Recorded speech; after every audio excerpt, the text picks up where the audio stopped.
You can picture those students in your class that are falling farther and farther behind. They haven't designed what it is they're supposed to do. Some of them can't even they don't advocate for themselves because they're so ashamed of where they are.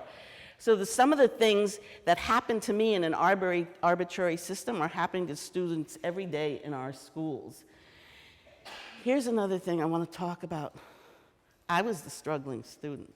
Struggling students, struggling learners, the labels we give kids. Our high kids, our low kids, right? I can't tell you what those words do to me. Struggling learners, let's think about it for a second, right? Struggling learners, they feel a certain way. They get exasperated, sometimes really easily.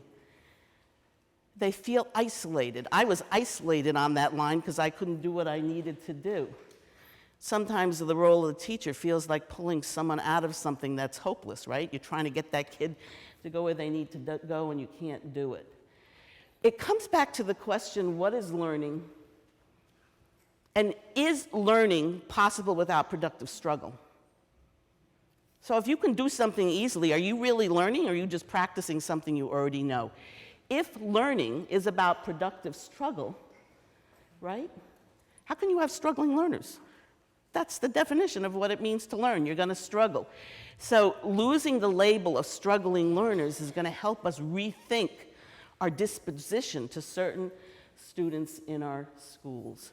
So why do we label students? Well, sometimes it makes it easier, and it also makes us feel feel like failures when we can't reach certain students. But what do the labels do to the students? And even if you don't use those labels in front of students, do you think that they don't know? I always think of the classroom. I was working in a third grade classroom, and the teacher would often pair the high and the low kids together.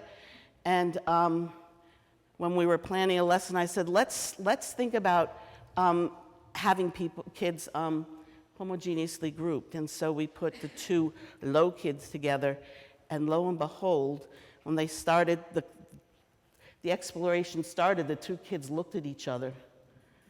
And then they called the teacher over and said, "You've made a mistake. We're not supposed to work together." Why not? Because we don't know anything, right? I know he knows nothing and I know nothing. How are we going to get anything done here? So even though the teacher wouldn't use those labels in front of the students, they actually pick up on that pretty easily.